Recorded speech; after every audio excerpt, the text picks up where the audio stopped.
लेकिन परधर्म का अर्थ ये है, हम जिस वर्णाश्रम में हैं, हम जिस व्यवस्था में हैं, हमारे लिए जो सदाचार और धर्म की व्याख्या धर्मशास्त्रों ने की है, उसके विपरीत अन्य के लिए जो धर्म बताया है। जैसे वानप्रस्थियों का धर्म क्या है?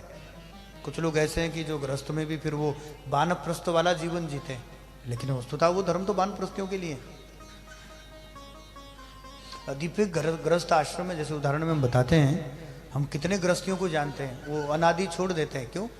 क्योंकि किसी महात्मा को देख लिया, वो तो केवल फलाहार करते हैं, कुछ खाते ही नहीं है, इसलिए उन्होंने सोचा कि हम तो खाएंगे नहीं आज के बाद।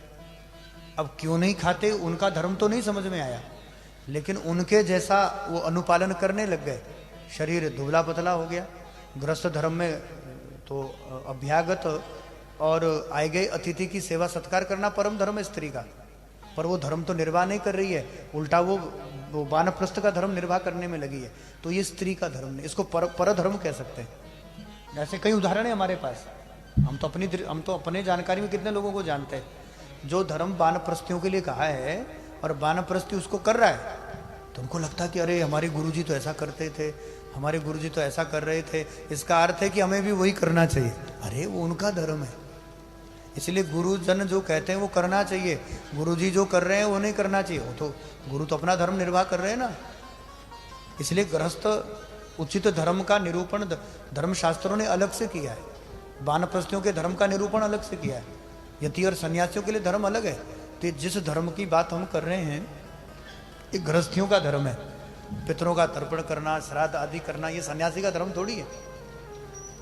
सन्यासी तो अपने जीते जी अपना पिंड श्राद्ध सब कर लेता, हो गया कर्मकांड से मुक्त, उसका तो कर्मकांड से कोई लेना देना ही नहीं। इसीलिए भैया जैसे हम उदाहरण देते हैं, आश्रम में यज्ञ हुआ, पूजा पाठ जब आदि हुआ तो सब बहुत अच्छे से हुआ, पर हम तो एक दिन भी नहीं बैठे। कारण क्या था? कारण यही था कि वो गृहस्थ आदि के लिए धर्म है, वो अपना धर्म करें, पुण्य आदि कमावें, जो यजमान बने, जो बैठे, जो अपना बढ़िया यजमान होकर के दक्षिणा दे रहे हैं, सब दक्षिणा आदि का बड़ा बड़ा यज्ञ कर रहे हैं, उनको सब आदि पुण्य मिले, उनका धर्म है वो। हमारा धर्म तो है कि हम अपने स्वरूप का चिंतन करते हुए अपने आत्म स्वरूप के आनंद की अनुभूति करें, हम अपना धर्म निभाएंगे ना। तो जो किसी अन्य के द्वारा किसी अन्य पुरुष के लिए उपदेश दिया गया हो और हम उसका वही उपदेश स्वीकार करके उसी को ही अपना धर्म मान लें, उसको ही परधर्म कहते हैं। अब इतनी बात तो समझ में आ गई।